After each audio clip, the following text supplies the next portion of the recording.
FOMC 나오고 다음날 증시가 이제 2% 가까이 하락을 했죠. 그날은 반영을 안 하다가 이제 다음날부터 이제 해석에 따라서 반영이 달라지는 경우가 종종 있거든요. 자, 그러면은 이제 그 다음 주에 뭐가 있느냐? 이제 이번 주 금요일에 일본의 기준금리 인상이 기정사실화되고 있습니다. 한 번 올리는 게 아니라 여러 번 올릴 거라는 거를 대부분이 지금 알고 있어요. 30년 만에 0.5%를 넘게 되는 건데 이제 0.75가 되는 겁니다. 일본의 금융 정책이 바뀌는 거죠. 30년 동안 0.75까지 가본 적이 없는 국가인 거예요. 제로 금리를 30년 동안 살다 보니까 0.75가 되면은 투자를 어떻게 해야 돼? 은행들은 자산 관리 어떻게 해야 돼? 뭐 이제 완전히 다 바뀌게 되는 거예요. 저금리 국가에서 금리가 꾸준히 오르는 국가가 돼서 1.75면은 대한민국이랑 별반 차이가 없어질 겁니다. 그렇게 되면은 세상의 돈들이 어떻게 움직일까요? 일본에서 있는 돈들을 저금리로 빌려서 해외에다 투자를 했습니다. 일본의 저금리의 돈을 빌려올 수만 있다면 일본의 자회사 법인을 만들어서 그 돈으로 빌려가지고 다시 모회사로 송금을 해줘서 그 돈으로 한국에서 사업을 한 다음에 나중에 갚으면 되잖아요. 한국에서 돈 빌리느니 일본에서 돈 빌리는 게 훨씬 더 저렴해집니다. 그렇기 때문에 일본 기업에 투자를 받던가 일본에서 직접 돈을 빌리는 방식으로 사업을 하고 싶겠죠. 주식 투자자라고 하면은 일본에서 빌린 돈 가지고 6%짜리 배당주에만 넣어도 돈을 벌 수가 있습니다. 엔캐리 트레이드 규모가 얼마인지 알려져 있지는 않지만 상당히 클 거라는 거죠. 물론 이제 2024년 그때 8월 5일날 대규모 충격을 받으면서 그때 충격으로 많이 좀 상환을 했다고는 하지만 그럼에도 불구하고 아직까지는 꽤 남아있지 않겠는가. 이번에 일본의 기준금리 인상이 한 번으로 물가를 잡을 수 없는 상황입니다. 한 박자 늦은 거기 때문에 계속 올릴 것이다. 내년에 2번에서 4번까지 금리 인상을 보고 있고 내년 말에는 최대 1.5%까지 금리를 보고 있습니다. 그럼 내년 말 미국 금리를 2번 정도 내린다 치면 3.25가 되거든요. 일본의 1.5 대 미국의 3.25면 내년에 금리 차가 1%대로 줄어듭니다. 1.75까지 줄어들겠죠. 이렇게 되면은 과연 일본에서 돈을 빌려서 미국으로 주식을 사거나 뭐 채권을 사거나 부동산 투자하는 게 과연 가능해지겠는가? 안 되겠죠. 금리적인 이점도 사라질 뿐더러 환율적인 문제가 있어요. 엔화가 올라가게 됩니다. 엔화가 올라가면은 부채 원금이 늘어납니다. 빨리 갚을수록 유리해지겠죠. 만약에 제가 일본 돈을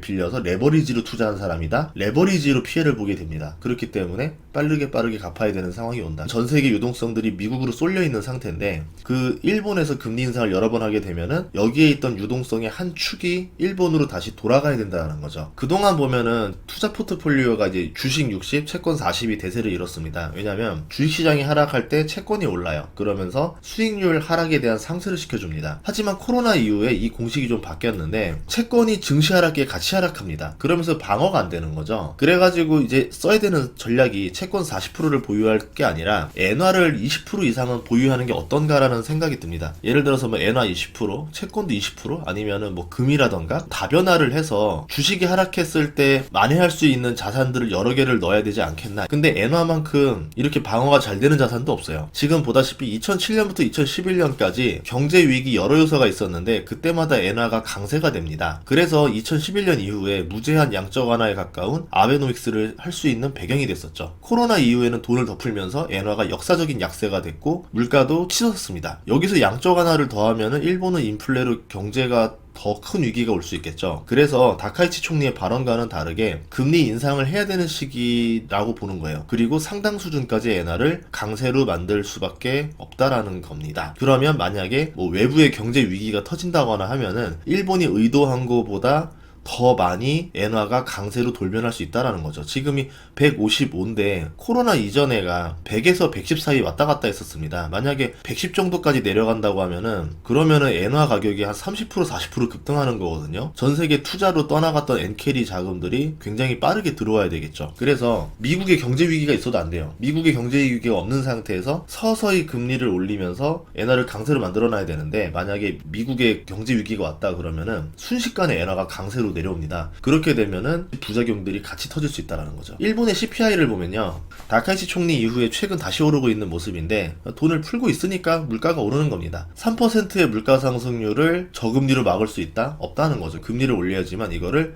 정상화시킬 수 있을 겁니다. 일본이 물가가 오르는데도 기준금리를 그러면 늦게 올리는 이유도 있겠죠. 트라우마 때문에 그렇거든요. 일본 은행 총재도 직접 이런 발언을 했었습니다. 과도한 금리 인상은 버블 붕괴 때처럼 경제를 다시 침체로 몰아넣을 수 있다. 과도한 낙관으로 금리를 인상하고 대출을 규제해서 유동성을 줄여 물가를 잡겠다는 생각은 생각은 과거에 일본이 부동산 붕괴에서 있었던 것처럼 부동산과 기업들의 유동성 문제를 만들고 부동산이 붕괴되면서 장기 침체로 갔던 경험이 있기 때문에 우리는 최대한 늦게 금리를 인상해야 합니다 라는 거죠. 근데 이것도 단점이 있습니다. 물가 상승이요 연쇄적이기 때문에 가속도를 만들어내요. 초기에 한 번 금리 인상으로 막을 수 있는 물가를 나중에 잡으려면 3번 4번 금리 인상을 해서 막아야 됩니다. 지금 일본이 그런 상황에 왔다는 거죠. 과거 일본의 부동산 붕괴는 플라자 합의가 1차 원인으로 많이 알려져 있는데 실제로 2차 원인이 있었어요. 바젤 협약 때문에 급격하게 금리 인상을 했습니다. 플라자 합의로 2%까지 2.5까지 내렸다가 다시 6%까지 올라오면서 난리가 났던 거죠. 이거 어디서 많이 본 것 같지 않아요? 리먼 때도 똑같은 겁니다. 닷컴 버블 터지고 나서 미국에서 2000년도 초반에 제로금리 가깝게 금리를 내려줘가지고 그거로 부동산 대출하면서 부동산 대출 가지고 파생시장 일어나면서 더 호황이 오고 집가격이 더 오르니까 또 부동산 대출이 더 늘어나고 막 보험도 늘어나고 이렇게 되다가 마지막에 이제 2007년까지 기준금리를 올리니까 결국엔 터져버린 거죠. 결국은 금리가 올랐을 때 못 견디고 터진다는 겁니다. 그래서 일본은 금리 인상에 대한 트라우마를 갖고 있을 수밖에 없는 거죠. 이때 6%에서 0%까지 금리를 내렸는데 그 이후로 금리를 0.5%를 넘겨본 적이 없는 나라입니다. 정상적인 금리 운용을 해본 적이 없겠죠. 이때 있었던 관료들이 다 이미 정년퇴직을 했겠죠. 해외 사례에서 찾을 수도 없어요. 일본만의 사례는 굉장히 독특하기 때문에 정책적으로 실수할 가능성도 꽤 있다라고 보고 있습니다. 금융투자 개념이 바뀌어버리는 건데 기존의 수십 년간 저금리가 당연하다 생각했을 거예요. 채권 투자는 손해가 없어라고 생각을 했을 겁니다. 그래서 채권 투자가 굉장히 컸었죠. 이게 급격하게 손실로 다가올 수가 있어요. 미국 같은 경우도 22년도에 금리를 급격하게 올리니까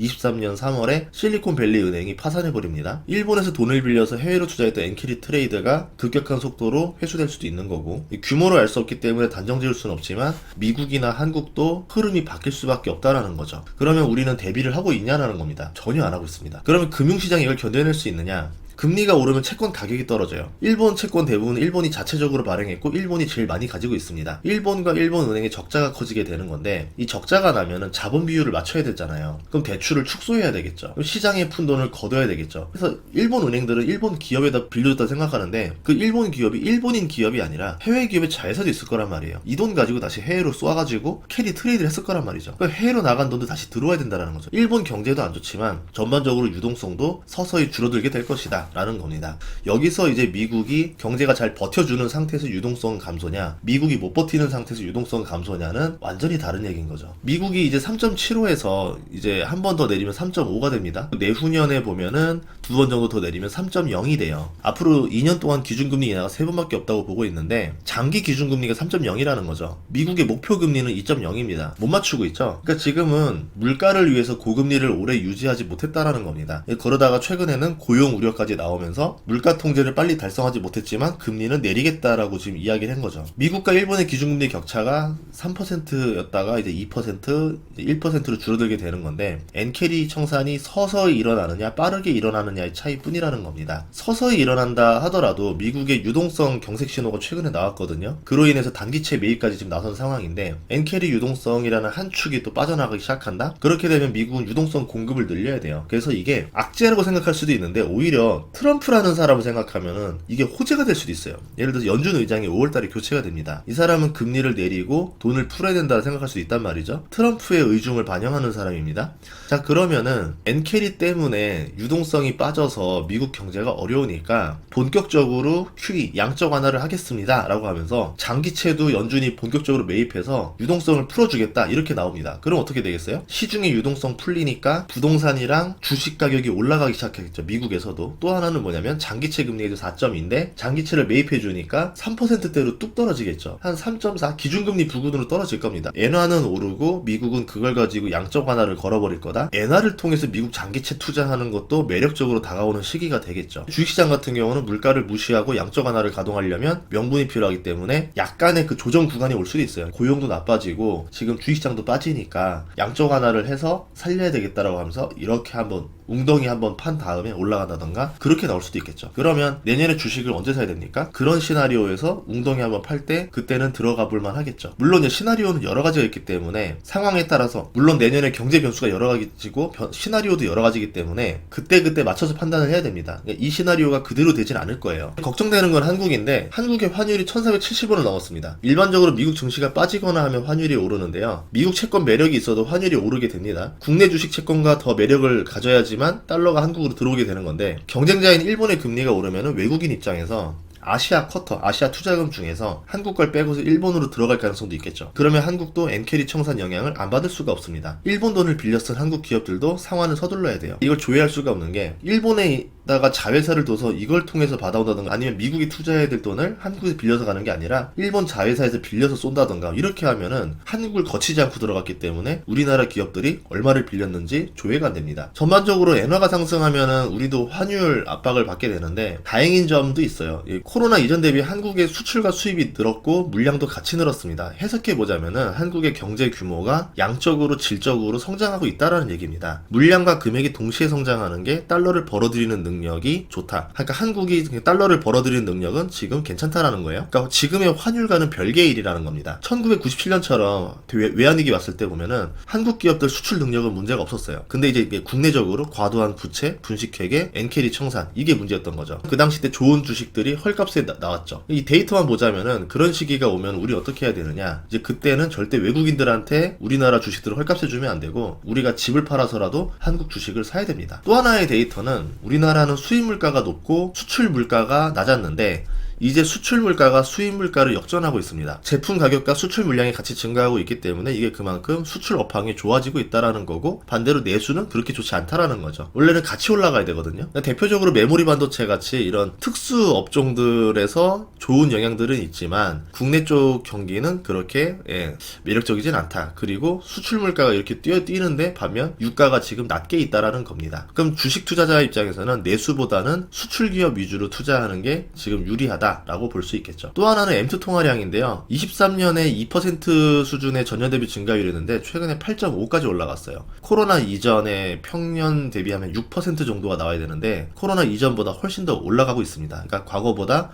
돈이 더 많이 풀리고 있다. 내수 경기 활성화를 기대해 볼 수도 있겠지만 이게 과거처럼 돈 푼다고 시중에 돈이 도는 시대가 아니에요. 예를 들어 건설 경기도 상태가 안 좋은 상태고 유통 경로도 짧아졌고 플랫폼이 독점하고 있는 상태에서 돈을 풀게 되면은 돈이 골고루 뿌려지는 게 아니라 독점적으로 뿌려집니다. 코로나 때도 10% 넘게 돈을 풀었지만 내수 활성화가 오래 못 갔거든요. 21년 때는 주택 가격이 급등하면서 이자도 급등했어요. 그런데 이제 그때 돈 빌렸던 게 5년 정도 이자 상환하고 5년 이후부터는 원리금 동시 상환 이렇게 들어오기 때문에 원리금 동시 상환해야 되는 압박이 꽤 들어올 겁니다. 그러면 돈 이 정도 푼다고 해서 일반적인 서민들이 월급 받아서 지금 이자 감당하기도 힘들었다가 원리금 상환까지 들어오니까 그것도 벅찬 상태에서 여기서 더 돈을 소비를 쓸 수 있다? 소비로 가지 못한다는 거죠. 그래서 애초에 내수 부양 효과가 이 정도로는 미미할 것이다. 그 어마어마하게 돈을 풀면 어떻게 되느냐? 그렇게 되면은 부동산 가격 상승, 주식 가격 상승 또 어마어마하게 일어나고 그 물가 상승을 감당할 수 없게 될 수도 있겠죠. 아마 내년쯤 되면은 부동산 상승, 가격 상승 압박 굉장히 받을 겁니다. 그리고 전세 가격 급등한다는 뉴스를 내년에 종종 볼 수 있지 않을까. 하나의 비교 사례로 터키가 있는데 5년 동안 환율이 455%가 상승했어요. 이 달러당 7.3리라가 지금은 42.6리라가 됐습니다. 그만큼 국내 물가도 그렇게 상승하게 되는 거죠. 5년 전에 터키 부동산 환율 때문에 싸다고 했는데 지금은 환율만큼 집값이 같이 올라가지고 별로 그런 얘기도 없어요. 그러니까 부동산은 환율에도 어느 정도 방어가 된다라는 걸 터키 사례 보고 알 수 있었던 거죠. 그러면 환율이 이렇게 오르면은 강남 부동산이 어떻게 될지 이론적으로도 설명이 가능해집니다. 그러니까 물가와 환율의 방어가 가능한 거는 알짜 자산들이에요. 자산이라고 하면은 부동산이랑 주식 같은 거고, 채권은 인플레 방어가 안 됩니다. 그래서 부동산, 주식이 인기가 더 많아질 수밖에 없다라는 거죠. 그 중에서도 모든 게 아니라 알짜, 부자들이 자기 돈을 지키기 위해서 외국인들이 선호할 만한 최고의 알짜들, 이것들만 주려고 하는 겁니다. 그래서 지방은 안 오르고 서울만 오른다던가, 수출 알짜 기업 주가만 10배씩 오르고 일반적인 기업들은 그렇게 안 오른다던가, 차별적인 장세가 많이 나오는 이유들이 이런 이유도 있다라는 겁니다. 그러면 터키 같은 경우는 환율이 이렇게 올랐으니까 국가 부도는 언제 나느냐?